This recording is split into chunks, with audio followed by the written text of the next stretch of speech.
Right.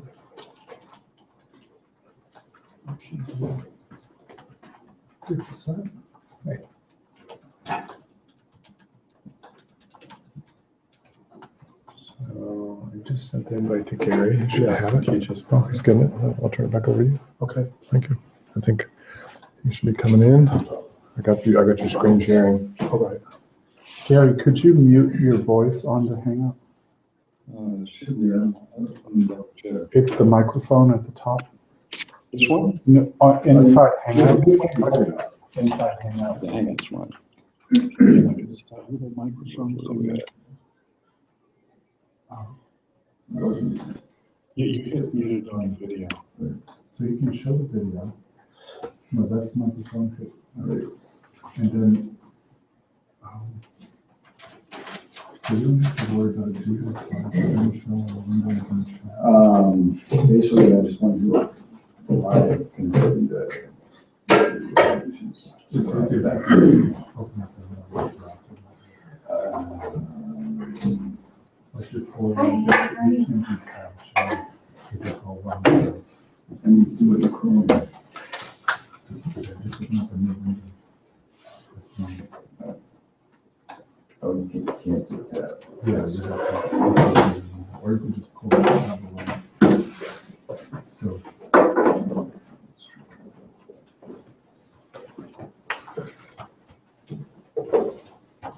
And then if you go back over here to your Hangout, up a little bit. Can I finish this round? Sure, that'd be great. Thing here on the side. And then you can share that window. Yeah. And then we'll ask you if you want to do that. Sure. Okay, so you're good. So you can minimize that window or whatever. So you're now sharing that to the screen. Okey-dokey. All right.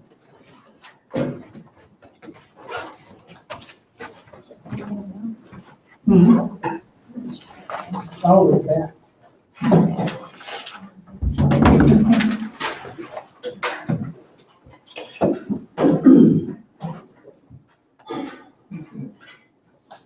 Well, I guess we'll go ahead and get started. I'm Gary Bender. I'm with the University of Alaska. I'm part of the Office of Information Technology. And I'm the person who oversees their training and development group.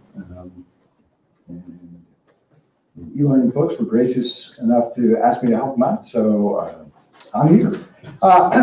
We had a previous session on sort of unpacking Gmail, and due to a variety of reasons, we didn't get quite as far as we hoped. So what I'm going to do is kind of pick up from there, but the way I work is questions. So, I mean, I could talk about a lot of stuff, and I probably will at some point, but I much prefer you to just interrupt me and say, hey, what about, how about, can I? If you downloaded the presentation, you get a rough idea of a number of topics, you know, what I'm going to look at. I'll talk a little bit about filters, a little bit about labels, things like email aliases, add-ons, variety of settings, those kind of things. And in the presentation, actually, it's worth a read. We talked a little bit about it in the last group, but it's got some interesting things to ponder about email in general and how you may use it or may have never thought about using it in a variety of ways. So I'm just going to kind of pick up at that point. And my perspective is, you know, I've been using Google Apps for Education for, 7, almost going on 8 years now. And what I've discovered is that there's always new things to discover about it.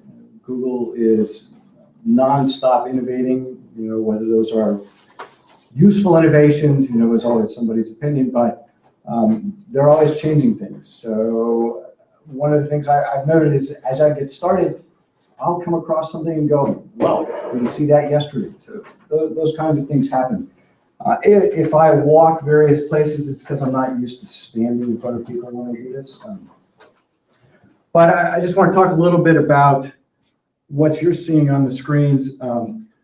I have a highly customized version of Google's Mail.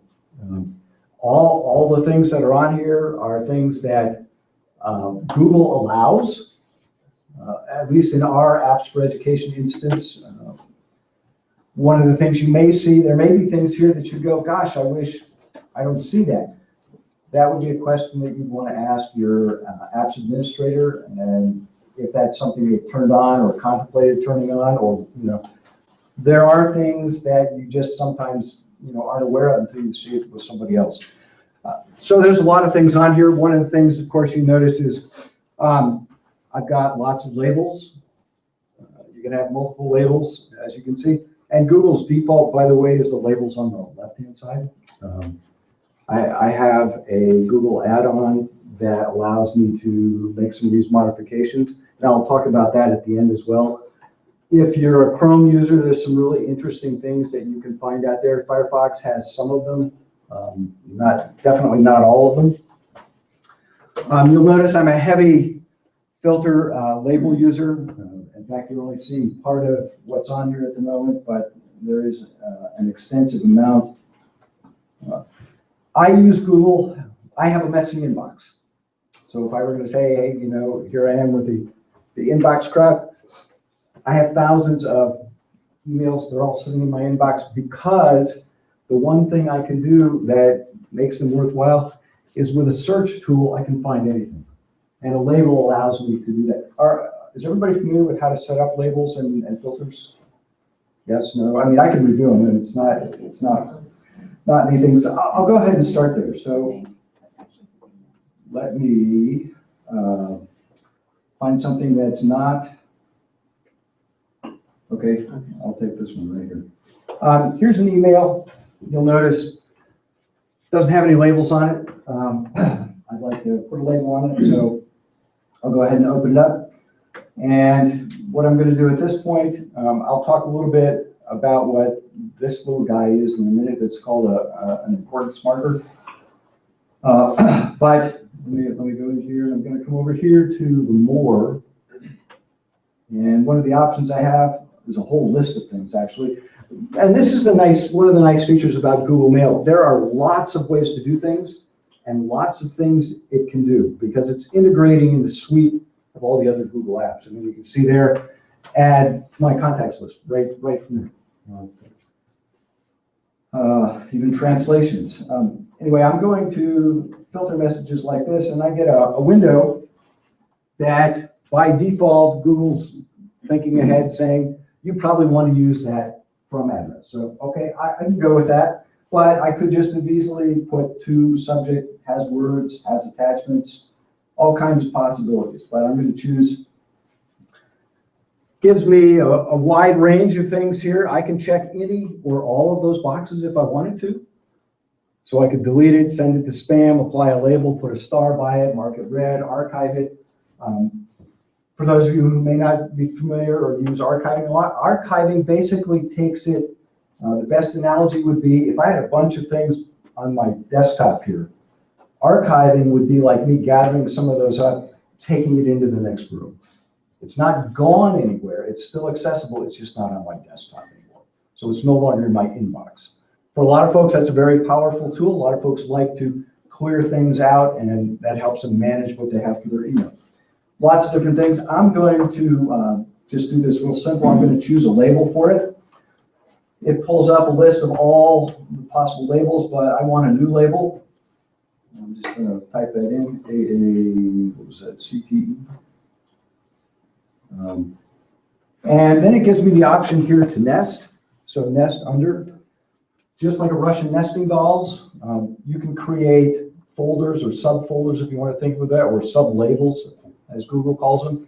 I've seen folks use as many as 8.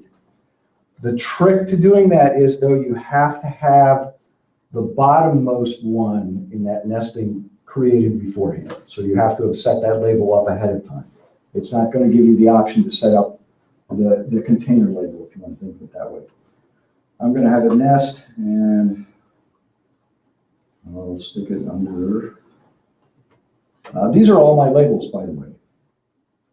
So I've got a few. I'm going to stick it in. Oh, I already have one, but that's okay.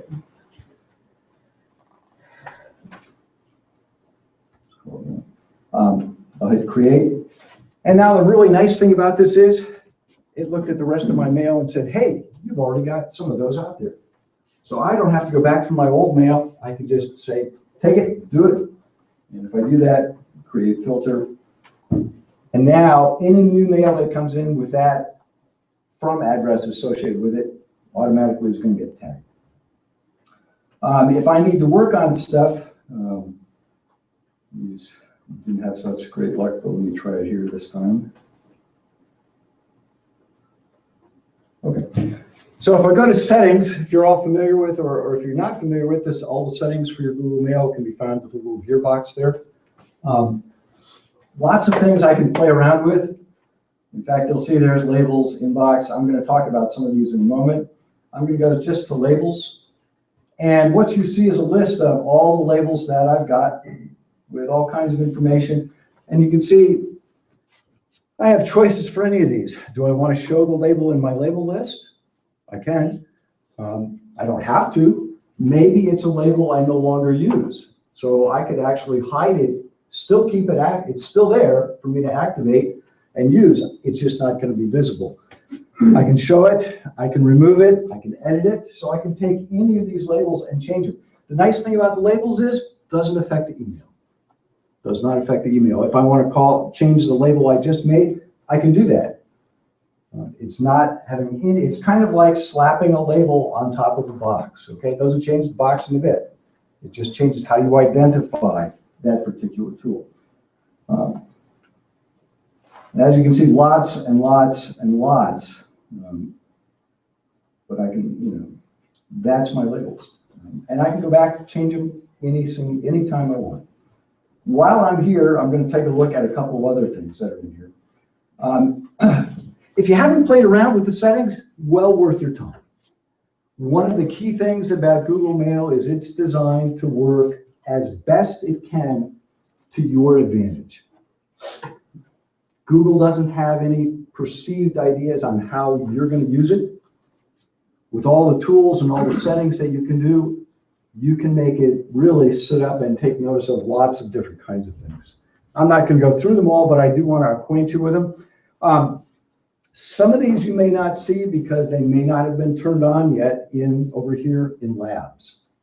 If you don't see the labs feature, that again may be something you want to talk to your overall Google Apps administrator about.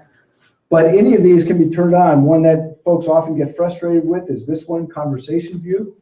If you've ever gotten frustrated because all those emails seem to be tied together and you want just one that you want to print out or whatever the case may be, you can turn that conversation view off. And that separates all that string. So if Dan and I exchanged a bunch of emails and I wanted to print just the one and it happened to be in the middle, instead of hitting print to do them all, I could turn the conversation view off, find just the one I want, print it out, and then turn it back on, and they're all stuck back together. So there's lots of flexibility there in what you can do. So let's see some things here that if you've got a small screen, change how much you look at. I mean, a lot of folks get frustrated because they're going, gosh, I got to scroll to find things. Change how much you see so you don't get so frustrated. You might think, hey, how can I help manage my email? Well, maybe by managing them, I only need to see 20 of them at a time. Having that large number of emails sitting there, maybe adding a layer of confusion to me as I sort through things. So you can do that. Default reply. Do you want to reply to everybody in the email or just the individual who sends the email? Especially if it's on a conversation kind of string. You'll see one down here that it's a really popular one. This is one in labs, and I'll go there in a minute. Undo send. How many of you sent that email and go, oh, I forgot that attachment, or I should have added this comment to it, or conversely, I shouldn't have added this comment to it. You can set undo send to give you up to 30 seconds. I think it's still up to 30 seconds. Let's see. Yeah, up to 30 seconds of reprieve. So if you're a star user, you can choose the stars that you want. And it shows you here that I'm using these at the moment, not using those. Stars are a really nice way in email at the personal level for me to identify things. So if I've got something that's got a certain kind of importance, I can attach a star to it. That star doesn't go. If I send that email to Dan, that star doesn't go with it. The star is on my end, in my box, in my inbox. Let's see here. You can set up signatures.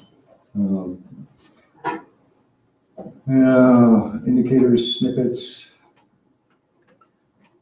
Question about Yes. signatures. Sure. So how do you keep your signature from every email? Like you say, you have a thread of emails and your signature keeps showing up in every, how do you turn that off? You know, I mean, you don't want the reply in the thread to have like 10 of your signature lines. Yeah, as long as, once you turn that on, it's on with every email that you work. So you're going to end up with that. I don't know, at least I don't know of any way to turn that off on an email by email basis. That would actually be nice because I've seen that too. And people replying who have signatures, you know, your email all of a sudden gets like that. Yeah. No, great question. That actually is something you should submit to Google Okay. and say, wouldn't it be nice? You know, I don't need 15 replies from person X, or they don't need 15 replies from me with my tagline associated with them all. Yeah, you can do that in Outlook. In Outlook, For you sure. can turn that set it, off. you know, new emails or just replies or. That would be a nice feature to have, absolutely. Let's see, let me go back up here. So I was talking about inbox. Here's where things get kind of interesting. And actually, let me go back so I can show you what I'm about to talk about. You'll notice that I don't have one inbox. I start at the top, I have something called important. I have a second inbox called starred. I have a third inbox called all SOE, a fourth inbox called everything else. This is done, and Google gives you some really interesting possibilities here. It's done through the settings, and it's done in the inbox piece. And it's done by, what I did was I chose priority inbox. There are other options there that you can take a look at. The default is just one big inbox. And you've got some other choices first, but what I did is I went through and said, okay, this is how I would like to rearrange my email. And so I put the important stuff at top, and it gives me options with each one of these. For instance, I can take a look and say, here's how I want it. How many items do I want? And I can even say, if it's empty, don't even make it show up. Again, to help my inbox stay well organized enough for me to find what I'm looking at. And I can do that with any one of these. I can reset it, of course, if I want. And the same options are here. Everything else, how many items do I want to see? Do I want to, if I'm on a big screen, which is typically what I have at work, I've got a large enough monitor, I want to see probably the last 50 emails, only because in a day, that's probably about what I'm looking at. So I want to be able to keep track of the day. Then there is the show markers. Okay, that's what that little marker on the left was up at the top. This is kind of like spam in a way because Google has to learn how to do this. Google, when you first turn that on, Google's going to think that just about everything is important, which is okay. You just have to go through and then go, no, this isn't, and take that tag off. And the tag is easily removed. It's just like putting a star on. It's just like removing a label. And I'll show you that as well. You don't have to use them by any stretch. And you notice there are some options here. It says, use my past actions to predict which messages are important. So Google is going to actively monitor and see, hey, you know, if I've got a message that comes from Owen and I keep saying it's not important, not that it isn't important, it's going to pick it up and go, okay, it's coming from Owen. It doesn't go in and get flagged with the important factor. Or you can choose the other one, don't use my past actions to predict. And then kind of 6 of one, half dozen of another. Questions? If I'm going too fast, stop me. The net result is that, you know, having those settings come on, I end up with this. And with any one of these, for instance, I could take the EdPrep ACTE off and just click on it, and it says it's now been marked unimportant. If I recycle it, it gets dropped off my important box and floats back down into the everything else box. So in a way, I've got a visual prompt saying, hey, this is done, out of the way, finished. Yeah. How will does that translate to the mobile device? If you're using the Google app, okay, as far as I know, it works. If you're using some other mail program to read Google, no. Okay, because I have mine set up completely different from you. I mean, I use the forums. The category section? Yeah, the category things, yeah. And it translates very well to the mobile device. So. Yeah, and that's a good point. I'll talk about that too, because that's a whole nother characteristic that folks I found either really love it or really don't love it. But again, I mean, this is your inbox. So you need to take charge of your inbox and set it up to work the way you want to work. Seems like sometimes, like Gmail, for instance, I got used to like one level of flow of email, and then started work back at university with Gmail on campus, and then my level of flow in, times 10 or something. I was going from 10 messages a day to 100 messages a day. And then my workflow needed to change, and I was slow to figure that out. And it's not easy to do. I mean, if you're used to a particular style of doing things, I came from Eudora. So those of you who are familiar with Eudora going way back in time here, and Eudora as a great program, but it only operates in one way. And I could leave my messages in the inbox, or I could say, put it in this folder or this folder or this folder. Google turned that all upside down for me. Google said, yeah, you can still do that. You can archive messages, put them where you want, put the labels on them. But you notice I have a messy inbox. I have thousands of messages and they're all in my inbox. I have very few things that I ever archive. And the reason for that is again, I can go back to the search thing and I can find anything. And if I need to look, I'll just pick an example up. So if I need to look up something pertaining to, ISTE, this is good to me. Just clicking on that pulled up all my labels with ISTE, everything. And it's all arranged from July 27th, from today or yesterday going back in time. It's that easy for me to find things. And to me, that just changes the dynamic of how I utilize email. I'm not spending time necessarily. In fact, I rarely, with the exception of things like this, like here's an email that's not labeled yet. Or actually, two that are not labeled. The only time I really spend a lot of time in my email is setting that up so I don't have to do it again. I mean, if I need to find information, that's more important than me digging through my email saying, where did that go? How do I find it? I can't remember it. Those are all things that are well worth taking the time to, for lack of a better description, I guess, for you to sort of rethink what you can do with your, let's see here.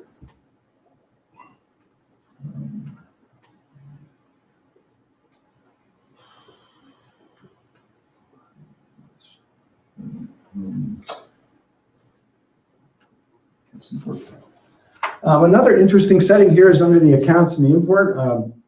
If you need to change your account settings, Google makes it really easy, by the way. Send mail as. I have lots of send mail as's.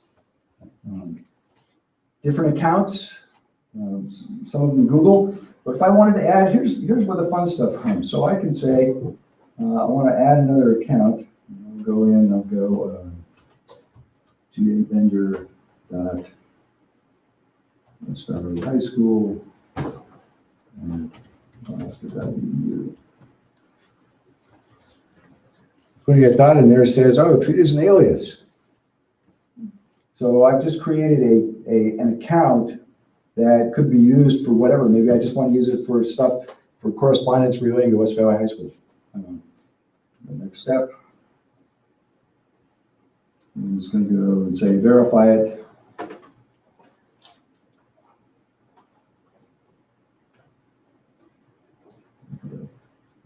You can also use a plus sign there. So I could do GA Bender plus West Valley High School. So you can add addresses. It's kind of like aliases if you use other kind of accounts that allow aliases. .Mac accounts, for instance, allow aliases, so you can create multiple. They all go to the same root address. So it's GA vendors, the WVHS is what you made up? Yes. So I took the root account, which was my GA vendor, and then I can use a plus sign or a period to add a tag to that. And that, as far as Google's concerned, that's an okay address. It's associated with my root address, but I could then use that specifically for email from, say, West Valley High School. Huh. Where did you pull that up again? Sure. That was here under accounts and import, and there's add another email address you own. I thought I'd added an alias before that was completely different than the root account. I'm not aware if you can do that. I mean, I've never seen anybody successful doing it that's not part of your root account. Okay. But not to say it doesn't happen, because Google's got, I mean, I'll be quite honest with you, my slice of Google knowledge is like this, and Google changes stuff so frequently that I just haven't And you have to have a period or a plus sign. It's a period or a plus, as far as I know. Not From your root account? From the root account. So what does that mean though, then it shows up as that? You could send me an email at that address, and it would go, Google would say, oh, that's an alias associated with my GA vendor account, and I would get mail in my GA vendor account. Oh, okay. So Now, that's what you would give out to people. right, I could give that out. Yeah, I'll use an example. I mean, one thing you could do, of course, would be to say, if I'm doing a lot of online shopping, and I don't want company X to have my full address, I could create an alias address like that.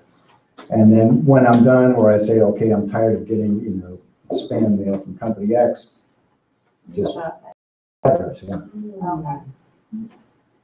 And then when you reply to them, if it wasn't shopping, does it show up as what you gave them? You can, yes, you can. This is why you need about 3 machines to support back and forth from one another. Yeah, let me go back here. So if I were to take,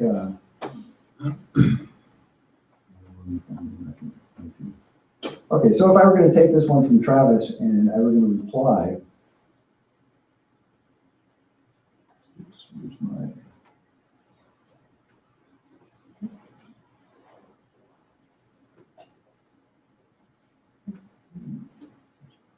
that's interesting.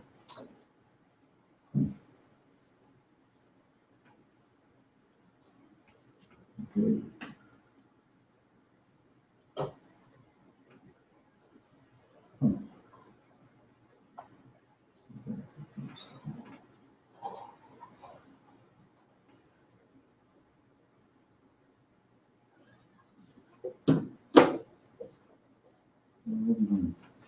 There used to be right there, right there it is, okay. Right there.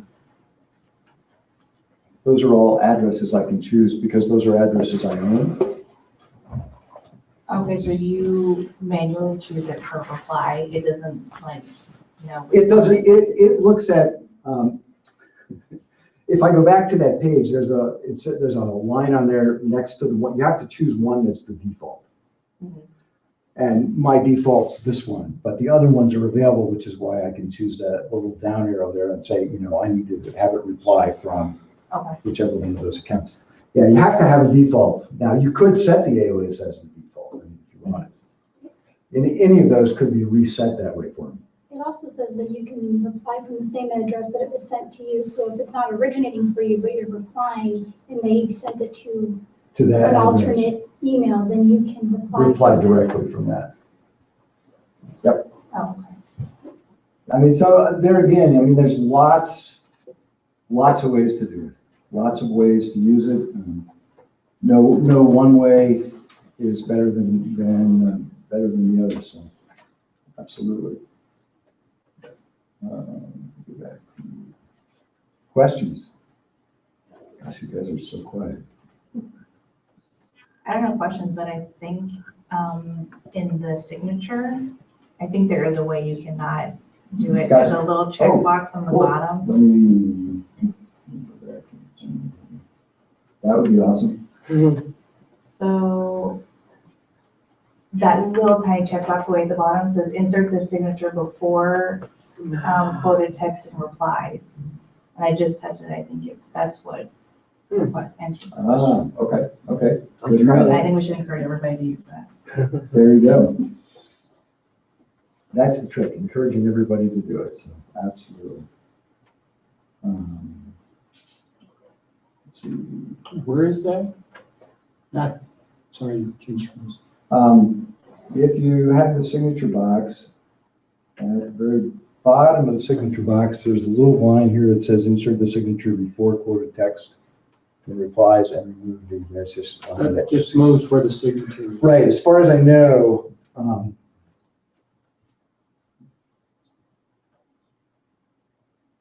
that may well be true.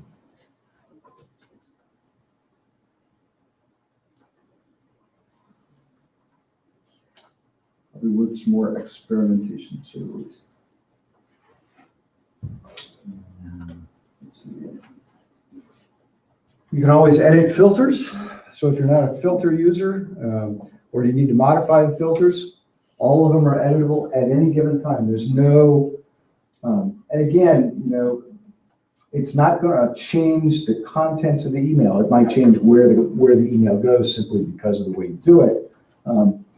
But you can go through and modify those filters whenever. You may find that maybe Company X has changed their support address and now all kinds of things are happening that you didn't wish were happening. So go back in, modify the filter to do exactly what you need it to do.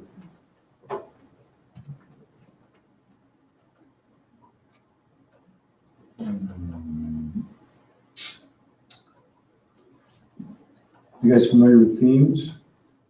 Yes, no, maybe, yes. I'll just touch on them. If you don't like the plain white that Google defaults to, you can always pick up a variety of other possibilities here, even customizing. So anything that you're really interested in, and Google has a bunch of classic themes. Some really interesting ones, though, are some of the ones that they've got here, like ocean, mountains, beach. Those are really interesting because as the day progresses, the sun's shadow they look at the time, your local time, and the shadow actually changes across the screen. So if you don't notice it, but if you go, oh gosh, it's not noon. Well, right, and now it's evening, and the sun's going to be lower in the sky on us, and it's kind of fun. Do they recognize our latitude? They do. Right. They do. It's not so great in the summertime, but it is fun. On the in-between seasons, spring and fall are good. Winter, it's kind of a drag, but let's see here. Labs. So here we go. If Labs is available to you, this is well worth spending some time. Labs is where you can get access to, like the undo send that I mentioned. So these are all things that actually, really quite interestingly, Google has said to their software engineers, go out there, look at how you can make it better. And they have Labs features actually for Docs as well and Calendar as well. Not nearly as well populated. These things get put in there. Sometimes people have suggested, hey, wouldn't it be nice if that's where the undo send came from? People were complaining about the fact that shouldn't there be a way for me to say, wait, didn't want to send that one yet. In fact, what's really interesting is since I've been watching this the last 7-8 years, probably 70 to 80% of what has been in here has actually become part of Google Mail. There's about a 10 or 15, 20% of things that people just don't end up using. Google does this for a long time before they make up their mind. But they're all here. They're all very interesting. They all are simple to figure out. So, you can do simply enable or disable. And then you have to make sure when you finish, then you go all the way to the bottom and hit the Save Changes button. Just hitting the enable and going back, oftentimes you'll go, well, I enabled it, how come it didn't change? If you forget the Save Changes part, then that's probably what happened. But take a look, there may be things here that improve your workflow. Some people like to have all kinds of different stuff in there, pictures in the chat, Picasa previews in your mail, mark as read button, which I use, Google Voice Player, available in mail, Google Calendar, gadgets, canned responses, authentication. And the nice thing about it is you can try them out, turn it off. If you don't like it, turn it on if you really do like it. The one that warns you you're sending a message without the attachment is one of my. It's a useful one if you, especially if you promise in the an email that I've attached whatever. Absolutely, absolutely. Okay.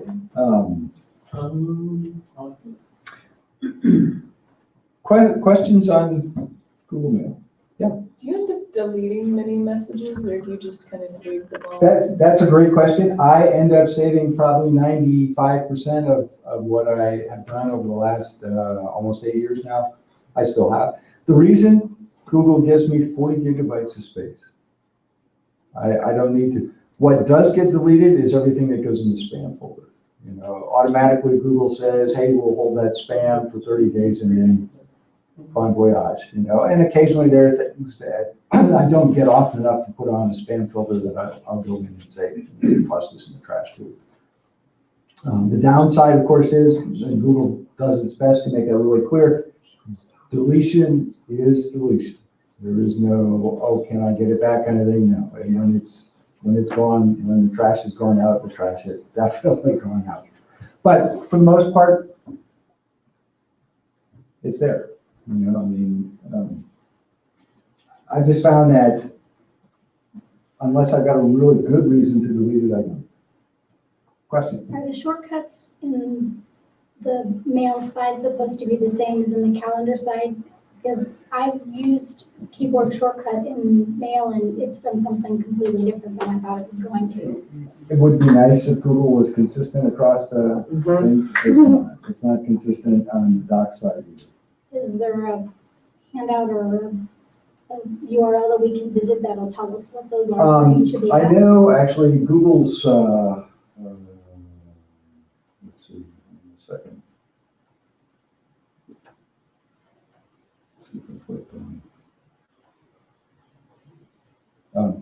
If you go to support.google.com, you can type in anything after that, and those keyboard shortcuts are there for all 3 areas, actually.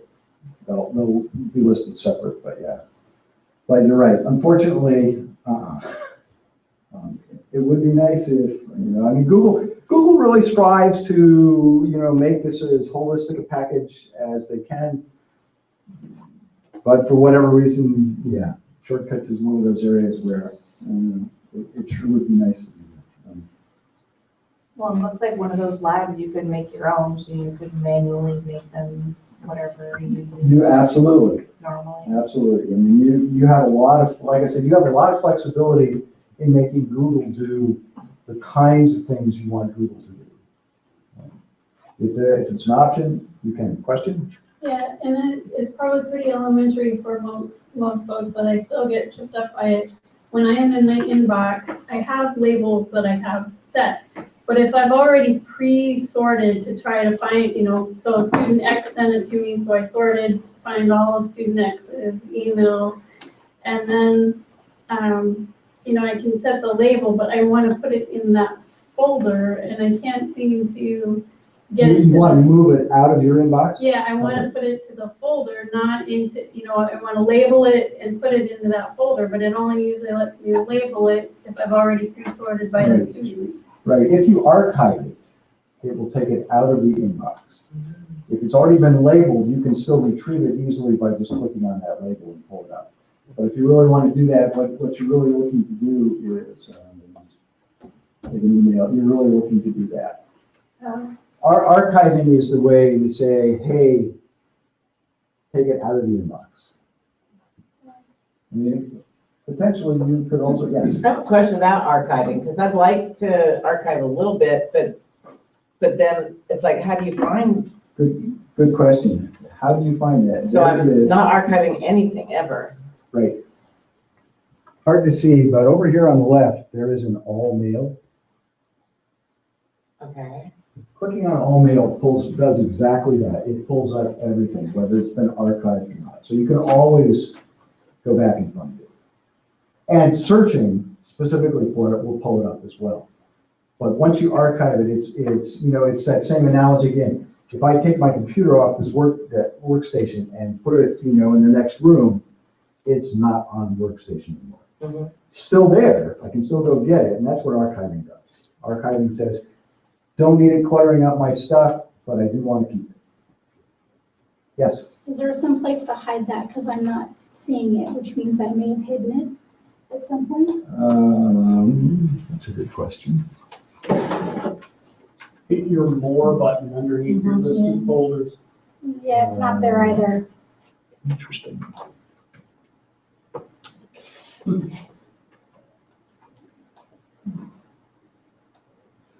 There it is, way down here. Way down there. Okay. What if you put it in a category? Is that taken out of your inbox? Categories are like labels.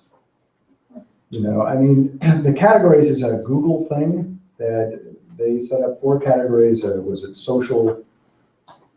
Social, I don't remember what the other categories are. But if you turn on categories, what you get is a series of 4 tabs across the top with the titles of those 4 categories. So you can categorize, right? You can still do labels too, but they act in the same fashion. So can you do folders with Gmail or no? Like, is there a folder like? Not folders in the sense that you're thinking of. So it won't take it out of the inbox if you put it in a folder. There's no way to do that. That's archiving will do that. But when you archive, it just puts it all in the same spot. Right, and the best way to think of Google is if I had a giant box, all my email is in there, okay? Google being Google can say I can find it in a trice, not a problem. What you end up with then is saying, okay, for my sake, I want to be able to go through and put labels on those things to make it. The labels is a me thing, okay? It's to help me figure out where stuff. Okay. The categories is the same thing. It's still all living in this exact same place. And if I decide to archive some of that, Google, the analogy would be like, I'm going to put a layer of cardboard over part of my email. It's still all there. Okay. I just can't see it. There's with filters, you can actually, if you have a label that you want to put something under, there's a filter that you can do called skip inbox. And if you do that and apply the filter as well, it doesn't put it in the inbox at all. It puts it directly into your all mail, but it'll also apply that label. So on the side, when you click that label, you can see exactly. So if you're getting email from a company or whatever the case, and have no interest in reading it, absolutely. I mean, that will do the trick. Exactly. Perfect.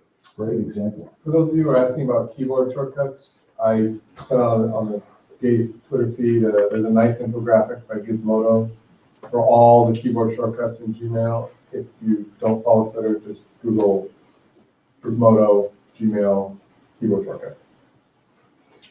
Oh, and since we're at a Google Summit, what search string did you use to find that?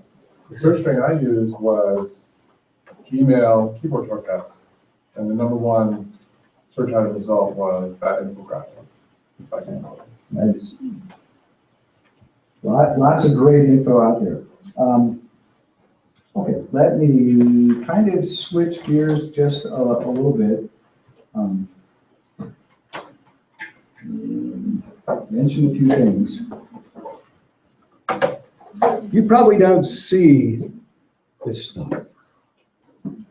The stuff I have at the top. The reason you don't see that stuff is because I've got some add-ons that are doing that. And there are a variety of add-ons that you can do. I'm going to go to see preferences here. Extensions. And there are a whole bunch of extensions, but there are a couple that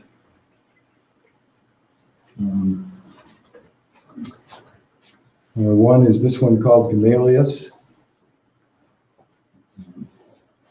which, and I can,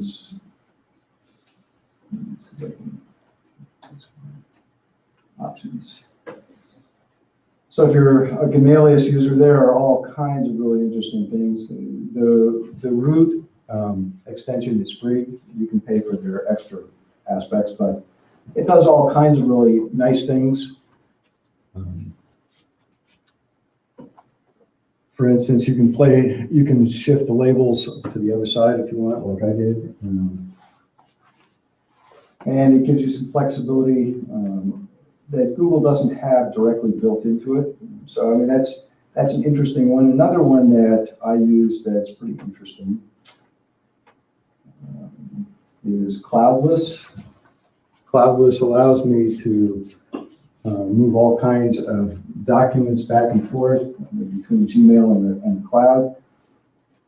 And then there is, where's the one I really like is, what's one of the biggest complaints against Gmail? You don't know when somebody looks at it, right? Streak. Streak is great. When somebody looks at it, if I've got my Gmail open at the time and I've sent an email to somebody to look at, I get a little box up here in the upper right-hand corner that says that document has been looked at. And it lists how it was looked at. So it's a great way to know that, yeah, that did get delivered to whoever. So it's a really useful way. How did you get to extensions? I'm sorry. Oh, absolutely. Just Chrome, preferences. And over on the far left, there's history, extension, and settings. And if you click on extensions, and like I said, some of this is available in Firefox if you're a Firefox user. I'm pretty certain that none of this is available in Internet Explorer, and a couple of these are actually available in Safari if you're a Safari user. But extensions is a really nice way, and if you've never worked with Google Chrome extensions, it's a great tool to work with.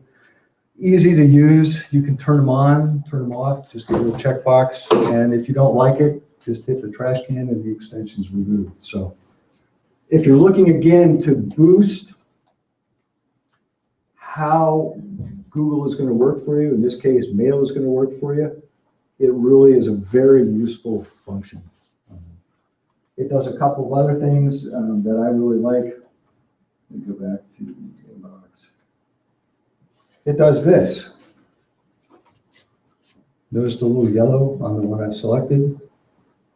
Simple little thing, but boy, it makes it much easier to identify and read. Otherwise, if you notice, you don't get that. That's just a little touch question.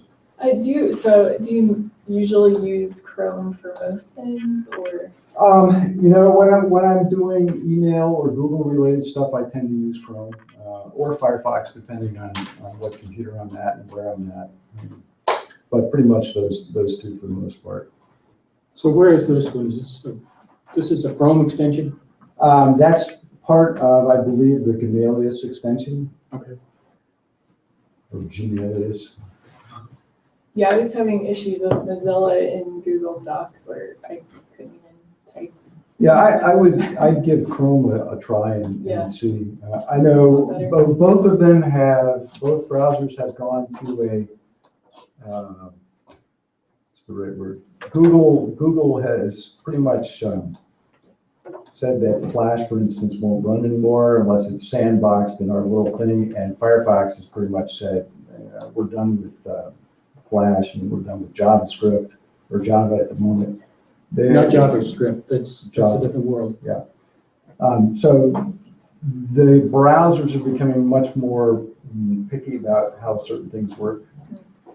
And so some things may or may not work the way you're expecting them to work. But that's pretty much what we ask folks first is, it's not working yet, did you try?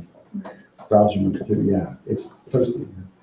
Any other add-ons for Chrome? I use a lot of add-ons for Chrome. I can take a look at the other extensions I use. I like to know what the weather is, for instance. If you folks need to log your next session, feel free. We're coming to an end here. Yeah, if you haven't signed in, please do so over there. I'm sure the bean counters would love to know how many beans were here, so. Yes. Please do that. Dropbox for Gmail? Yeah, you can do Dropbox for Gmail is a really interesting one. If you're worried about Google and Google search and, Google's intrusiveness in terms of search engines, DuckDuckGo is an awesome search tool. And it handles privacy much better than Google's search tool does. So it's a fun one to look at. If you are an Evernote user, Evernote has a nice little web clipper that goes with that, which allows you to take snippets from your web pages and boost them into Evernote. If you're Evernote, like I said, if you're Evernote folks.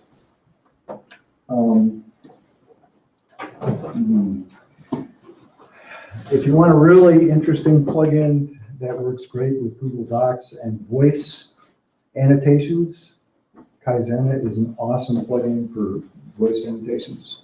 But I see people standing out there, so I should probably give up the floor here for whoever's next. Thank you very much, Gary. That was fantastic. Thanks.